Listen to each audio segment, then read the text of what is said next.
নমস্কার, শুভ্রার Bengali story telling চ্যানেলে সকলকে স্বাগত। আমার আজকের গল্প সুনীল গঙ্গোপাধ্যায়ের লেখা পুরনো স্পর্শ। প্রথম দর্শনে বুকটা খুব দমে যায়, মনে হয় যেন সম্পূর্ণ একটা অচেনা বাড়ি। লোহার গেটের দুপাশে দোকান ঘর, তারপর সরু এক চিলতে বাগান, তাতে কিছু চন্দ্রমল্লিকা নেতিয়ে আছে। একজন ছুতোর মিস্ত্রি চেয়ার সারাচ্ছে একপাশে বসে বসে। বাড়ির ভেতর থেকে একটা 14-15 বছরের ছেলে বেরিয়ে এসে প্রায় ছুটতে ছুটতে চলে গেল গেটের বাইরে। ভদ্রলোকটি বললেন, আসুন আসুন, ভেতরে আসুন। বিকাশ থমকে দাঁড়িয়ে আছে, চারপাশটা দেখছে। ঠিকানা ভুল হয়নি তো? সে কিছুই চিনতে পারছে না। এই বাড়িটাকেও তো খুব নতুন বলে মনে হয় না। বিকাশ আপন মনে বলল, অনেক বড় বাগান ছিল, অনেক গাছপালা, দুটো পুকুর ছিল। ভদ্রলোক বললেন, একটা পুকুর অবশ্য এখনো আছে। সেরকম বড় কোনো বাগানের কথা তো আমার মনে পড়ে না। বিকাশ লোকটাকে মনোযোগ দিয়ে দেখল। বিকাশের থেকে অন্তত 15-16 বছরের ছোট। তা তো হবেই। সদ্য পাড় ভাঙা, ক্রিম সাফারি স্যুট পরা, মাথার চুল নিখুঁতভাবে আঁচড়ানো, চোখে ফ্রেম ছাড়া চশমা, একটু বেশি বেশি ভদ্র ব্যবহার। বিকাশ বলল, চলুন তো, পুকুরটা একবার দেখি। বাড়ির ডান পাশটায় কিসের যেন ছোটখাটো একটা কারখানা। ভেতরে লোহার সঙ্গে লোহা ঘষার একটা কর্কর শব্দ হচ্ছে। হাঁটতে হাঁটতে বিকাশ জিজ্ঞাসা করল, আপনার নামটা যেন কি বললেন? ইউসুফ রেজা। আপনি বোধহয় আমার বাবাকে চিনবেন, মাহবুব খান।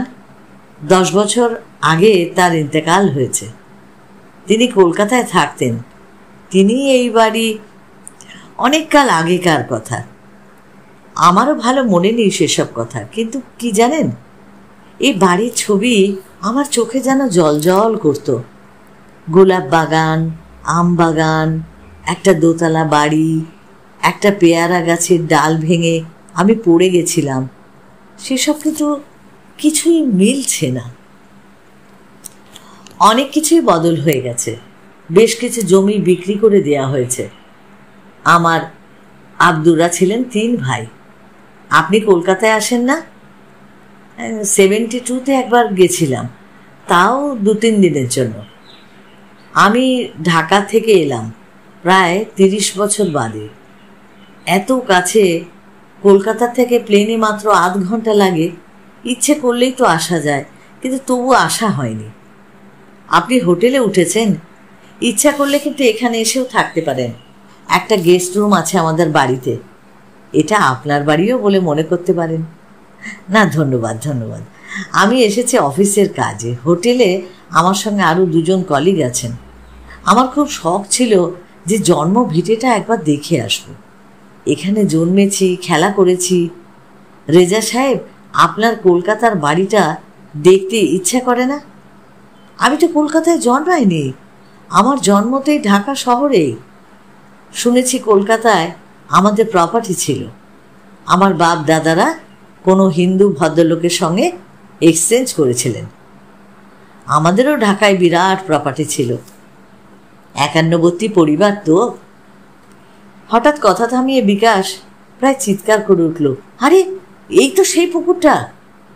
ইউসুফ রেজা মৃদু হেসে বলল, তাহলে যাক, একটা কিছু চিনতে পেরেছেন। বিকাশ দ্রুত এগিয়ে গিয়ে বলল, হ্যাঁ হ্যাঁ, এই সেই ঘাটটা। এই আম গাছটা আমার বাবা নিজের হাতে লাগিয়েছিলেন। আমি গাছটাকে বেশ বড় অবস্থাতেই দেখে গেছি। খুব মিষ্টি আম হতো।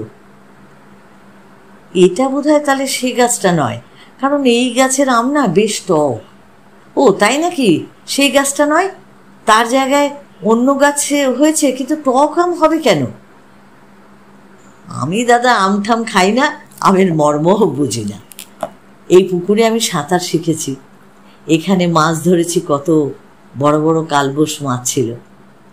এই পুকুরটাও বুঝিয়ে ফেলা হবে, এখানে একটা মাল্টি স্টোরেজ বাড়ি উঠবে। বিকাশ আঁতকে উঠে বলল, হ্যাঁ, এই পুকুরটাও আর থাকবে না? কতকালের পুকুর। এখানে একদিন আমার মা, ইউসুফ বলল, ঢাকা শহর এখন কত বড় হয়ে গেছে, জমির দাম বেড়ে গেছে সাংঘাতিকভাবে। কলকাতায় কি অনেক বাড়িতে এখনো এরম প্রাইভেট পুকুর আছে? সে প্রশ্ন ওঠে না।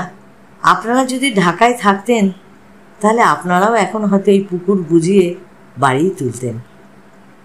হয়তো তাই পুরনো দোতলা বাড়ি ভেঙে 5তলা বাড়ি হতো। আচ্ছা রেজা সাহেব, বাড়িটার পেছন দিকটা বেশি পুরনো বলে মনে হচ্ছে না? বটের চারা গজিয়ে গেছে, একটা জায়গা ভাঙা। ঠিক বলেছেন, এই অংশটা পুরনো। আমার ঠাকুমা থাকেন। এদিকটায় নতুন কনস্ট্রাকশন হয়নি। তার মানে এই দিকটা এখনো অরিজিনাল বাড়ি রয়েছে? খুব সম্ভবত। বিকাশ একটা দীর্ঘশ্বাস গোপন করে পুকুরটার চারপাশে একবার ঘুরে এলো।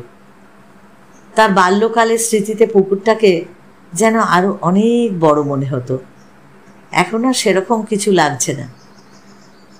নিজেদের বসত বাড়ির ছবিটাও যেন ভেঙে টুকরো টুকরো হয়ে যাচ্ছে। যেখানে গোলাপের বাগান ছিল সেখানে এখন কারখানা। একসময় বিকাশ দেখল ইউসুফ পাশে নেই। তাকে নস্টালজিয়ার সুখ ভোগ করতে দিয়ে সে যেন কোথায় চলে গেছে। এখানে এলে যত রোমাঞ্চ হবে ভেবেছিল বিকাশ, তেমন যেন হচ্ছে না। একসময় এখানে তাদের বাড়ি গম গম করত, নিজেদের পরিবারেরই 10-12 জন মানুষ, তাছাড়া বেশ কয়েকজন আশ্রিত দাসদাসী। পাড়া প্রতিবাসীদের তো আসা যাওয়া লেগেই থাকত। বিকাশ এখন একা পুকুর ধারে দাঁড়িয়ে আছে, কাউকেই চেনে না, বাড়ি ঘর সব অন্যরকম। একমাত্র এই পুকুরটাকেই তার আপন বলে মনে হয়। জলের রং কালো হয়ে গেছে। এই জলের কাছে মুখ ঝোঁকালে কি সে তার সেই বাল্যকালের মুখচ্ছবিটা দেখতে পাবে? ইউসুফ আবার ফিরে এসেছে। বিকাশ বলল, আপনাকে অনেক ধন্যবাদ রেজা সাহেব, আপনি আমার জন্য এতখানি সময় নষ্ট করলেন। এবার আমি চলি। ইউসুফ বললে, এর মধ্যে যাবেন কি? আরে বাড়ির ভেতরে আসুন, একটু চা খেয়ে যান। বিকাশ বলল, থাক, এখন আর চা খাবো না, এরপর সন্ধে হয়ে যাবে। আমি তো এতকাল পরে এসে ঢাকার রাস্তাঘাটও চিনতে পারছি না। সন্ধ্যের পর হোটেলে পৌঁছতে খুব অসুবিধাও হয়ে যাবে। ইউসুফ বলল, তার কোনো সমস্যা নেই, আমার গাড়ি আপনাকে ছেড়ে দিয়ে আসবে। আপনার চায়ের ব্যবস্থা হয়ে গেছে। বসবার ঘরটা অত্যন্ত সুসজ্জিত। দেয়ালে বিদেশের আধুনিক শিল্পীদের সব ছবির কতগুলো প্রিন্ট। ইউসুফ রেজার অবস্থা বেশ সচ্ছল বোঝা যায়। ব্যবহারও অত্যন্ত মার্জিত আর ভদ্র। সোফায় বসার পর বিকাশের ক্ষীণ মনে পড়ল যে তাদের বাড়ির এই বৈঠকখানায় একটা তক্তপোষ আর একটা তাকিয়া থাকত। একটু পরে একজন মহিলা ঢুকে বললেন, আসসালাম আলাইকুম। বিকাশ তাড়াতাড়ি উঠে দাঁড়িয়ে বলল, নমস্কার। মহিলাটাকে দেখলে প্রথমেই মনে হয় এত সুন্দরী। এরকম সুন্দরীকে যেন শুধু সিনেমাতেই দেখা যায়। যেমন রং তেমন শরীরের গড়ন, মুখে চোখে সব প্রতিভা একটা ভাব। দেখলেই বোঝা যায় যে লেখাপড়া ভালোই জানেন। ইউসুফ বলল, আমার স্ত্রী হেনা। হেনা একটু দূরে বসে বলল, এই বাড়ি বাগান সব আপনাদের ছিল? এত সব সম্পত্তি ফেলে রেখে কলকাতায় চলে গেলেন? বিকাশ কিছু বলার আগে ইউসুফ বললেন, না না, ফেলে রেখে যাননি। ওনারা আমাদের কলকাতার একটা প্রপার্টির সঙ্গে এক্সচেঞ্জ করেছেন। সেটা বোধহয় ওই 1955 কি 52 সালে, তাই না? বিকাশ বলল, অনেককাল আগের ব্যাপার। আমাদের বাবা জ্যাঠারা এসব করেছিলেন। আমার সেসব কিছুই মনে নেই। শুধু আমি এখানে জন্মেছিলাম, ছোটবেলায় এখানে খেলাধুলো করেছি, সেই সব একটু একটু মনে আছে। হেনা বলল, নিজের জন্মস্থান অপরের হয়ে গেছে, এর জন্য খুব কষ্ট হয়, তাই না? বিকাশ হেসে ফেলে বলল, আমার বাবা জ্যাঠামশাইদের কষ্ট হয়েছিল নিশ্চয়ই, কিন্তু এতদিন পরে আমার যদি কষ্ট হয় তবে সেটা নিছক একটা মন গড়া। লোকেরা নিজেদের বাড়ি বিক্রি করে অন্য কোথাও আবার নতুন বাড়ি বানায় না? আমার কত বন্ধু উত্তর কলকাতা থেকে দক্ষিণ কলকাতায় চলে এসেছে। ইউসুফ বলল, হেনার বাপের বাড়ির টাঙ্গাইল, সেখানকার প্রপার্টি বেচে আমার শ্বশুর এই ধানমন্ডিতে নতুন বাড়ি করেছেন। হেনা, তোমার জন্মস্থানও তো এখন পরের হয়ে গেছে। হেনা হেসে বলল, আমার জন্মস্থান একটা হাসপাতালের কেবিনে। বিকাশ মনে মনে বেশ অবাক হচ্ছে। ছোটবেলায় তাদের বাড়িতে সবথেকে সুন্দরী ছিল ওই জ্যাঠুতো দাদার স্ত্রী, তাকে বিকাশ বলতো নতুন বৌদি। তার সঙ্গে এই মহিলার অনেক মিল আছে, কিন্তু নতুন বৌদি বাইরের লোকের সামনে বেরোতেন না। অচেনা কোনো লোকের সঙ্গে কথা বলার কোনো প্রশ্নই ছিল না। বিকাশের ধারণা ছিল মুসলমান বাড়ির মেয়েরা পর্দানসীন হয়, কিন্তু হেনা কত সহজভাবে তার সঙ্গে আলাপ করছে, হাসছে। সময় কত বদলে গেছে। শুধু চা নয়, তার সঙ্গে খাবার দাবারের এলাহি ব্যবস্থা, মস্ত সব বড় বড় সন্দেশ, অমিতে, কচুরি। বিকাশ বলল, এত? হ্যাঁ, না না, আমি এত পারবো না। হেনা বলল, আপনি নিজের বাড়িতে এসেছেন, একটু মিষ্টিমুখ করবেন না? বিকাশ বলল, নিজের বাড়ি? যাদের সত্যিকারের এর বাড়িটা নিজের বাড়ি ছিল তারা তো কবে এই পৃথিবীর থেকে চলে গেছে। ইউসুফ বলল, আমার বাবাও বেঁচে নেই, তিনিও গেছেন অনেক দিন। আমার মাও চলে গেলেন গত বছর। বিকাশ বলল, আমার ছেলেমেয়েরা আমার মুখে ঢাকার গল্প শুনলে হাসে। তারা বলে, বাবা তুমি কতবার ওই একই গল্প বলবে বলো তো? এখানে এসে বুঝতে পারছি তাদের আমি মিথ্যে গল্প বলি। সে তো আমার একটা কল্পনার বাড়ির গল্প, সেরকম বাড়ি এখন ঢাকাতে কোথাও নেই। রেজা সাহেব, আপনিও কলকাতায় গেলে আপনার বাড়িটা চিনতে পারবেন না। ইউসুফ বলল, আমি সেখানে অবশ্য জন্মাইনি, সে বাড়ি কখনো দেখিও নি, আমার চেনার ওই জন্য কোনো প্রশ্নই ওঠে না। চা শেষ করার পর বিকাশ বলল, শুধু আর একটা অনুরোধ, এবারের পেছন দিকটায় পুরনো খানিকটা অংশ দেখলাম থেকে গেছে, সে জায়গাটা কি একটু দেখতে পারি, যদি কিছু মনে পড়ে? হেনা আর ইউসুফ দুজনে একসঙ্গে বলে উঠল, আরে নিশ্চয়ই নিশ্চয়ই। নতুন বাড়ির পর একটা উঠোন, তারপর পুরনো মহল, একতলার ঘরগুলো ঘুরে বিকাশ উঠে এলো দোতলায়। এখনো সে কিছু চিনতে পারছে না। এই দিকটায় কি ছিল জ্যাঠামশাইয়ের অংশ? তার স্মৃতির বাড়ির দোতলায় যেন একটা টানা বারান্দা ছিল, এখানে তো বারান্দার কোনো অস্তিত্বই নেই। আগেকার কালের মতন খুপড়ি খুপড়ি ঘর। একটা বেশ দরজাওয়ালা ঘরের সামনে দাঁড়িয়ে বিকাশ বলল, হ্যাঁ, এইটা মনে পড়েছে, স্পষ্ট মনে আছে, আমার ঠাকুমা থাকতেন। আমি এখানে দুপুরবেলা এসে ঠাকুমার কোলে মাথা রেখে ঘুমাতাম। ঠাকুমা আমাকে নারকেল নাড়ু খাওয়াতো। এই ঘরের ভেতরটা একবার দেখা যায় না? দরজার একটা পাল্লা খোলা, অন্য পাল্লাটাও ঠেলে খুলে দিল হেনা। সঙ্গে সঙ্গে বিকাশের বুকের মধ্যেটা ধক করে উঠল। মনে হলো সে চোখে ভুল দেখছে। রোমাঞ্চ হলো তার সমস্ত শরীরে। ঘরের মাঝখানে জোড়াসন করে বসে আছেন একজন বৃদ্ধা, সাদা ধপধপে কাপড় পরা, চক্ষু বোজা, ঠিক যেন বিকাশের নিজের ঠাকুমা।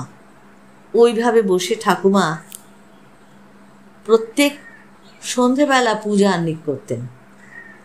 40 বছর ধরে তিনি কি সেই একই জায়গায় বসে আছেন? ইউসুফ ফিসফিস করে বলল, আমার ঠাকুমা নামাজ পড়ছেন।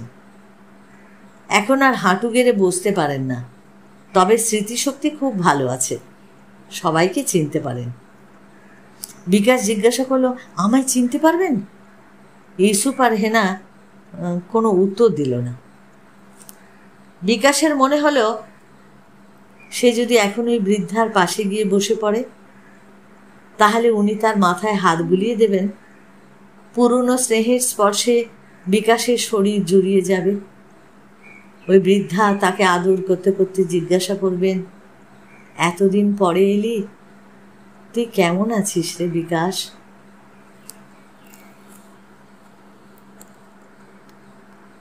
ছোটবেলার স্মৃতিগুলো কালের নিয়মে আস্তে আস্তে সব ফিকে হয়ে যায়। আর সেই ছোটবেলার স্মৃতির জায়গায় ফিরে গেলেও তাকে আর ফিরে পাওয়া যায় না। সারা জীবন ধরে মানুষ সেই ছোটবেলার শৈশবের সেই স্মৃতিগুলোকে আঁকড়েই কল্পনার মধ্যে দিয়েই বেঁচে থাকে।